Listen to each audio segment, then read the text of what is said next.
السلام علیکم ورحمۃ اللہ.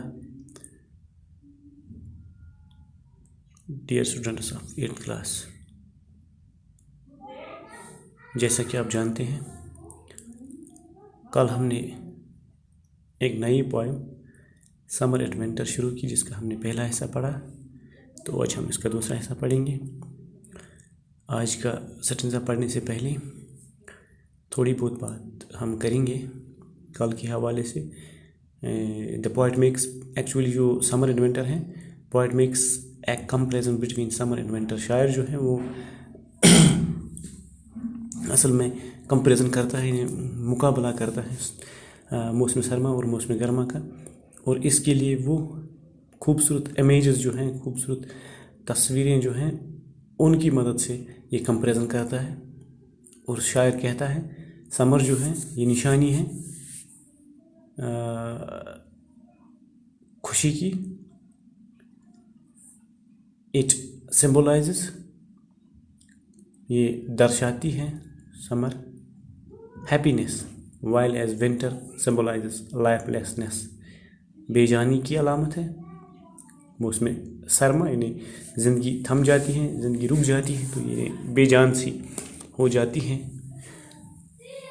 تو آج ہم آتے ہیں اس پہ، یعنی سیکنڈ سٹنزا پہ. لیکن ایک دفعہ میں پھر سے آپ کو انگلش میں پڑھوں گا یہاں سے، تاکہ یہ جو اس کا تسلسل ہے برقرار رہے گا. It was a bright and cheerful afternoon towards the end of the sunny month of June when the north wind congregates in crowds, the floating mountains of the silver clouds from the horizon, and the stainless sky opens beyond them like eternity. All things rejoiced beneath the sun, the weeds, the river, and the cornfields, and the reeds, the willow leaves that glanced in the light breeze, and the firm foliage of the larger trees. تو آج کا سٹنزا جو ہے وہ اصل میں یہاں سے شروع ہوتا ہے.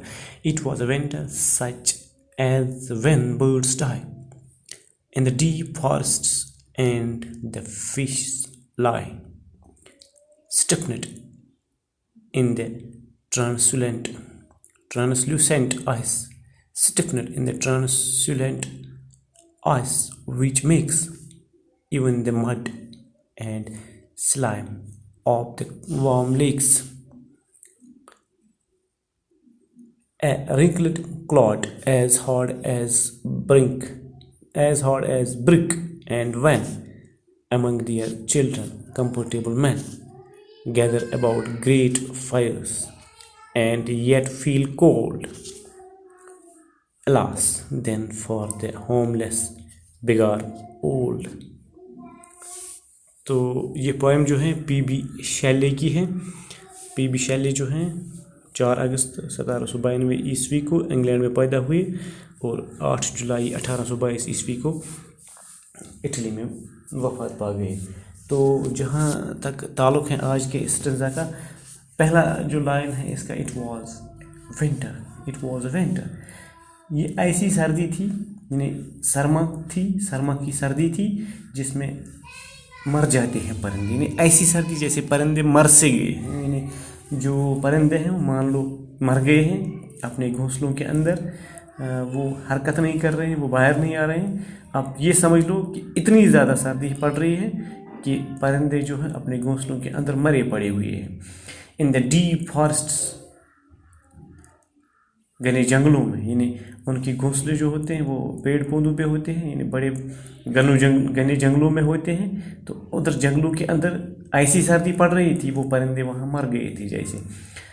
اینڈ فشز لائی، اور پڑی رہتی ہیں مچھلیاں اس سردی میں پانی کے اندر. یعنی مچھلیاں جو ہیں وہ بے حس سے ہو جاتی ہیں، ان کی مومنٹ جو ہے وہ کم ہو جاتی ہے. Stiffened in the translucent ice which makes even the mud and slime of the warm lakes. جیسے آپ نے دیکھا ہوگا یہ جو دریا ہیں، ندیاں ہیں، ان کو مطلب ان کا جو پانی ہے اوپر سے اس پہ ایک آئس کی تہ چڑھ جاتی ہیں، کور چڑھ جاتی ہیں.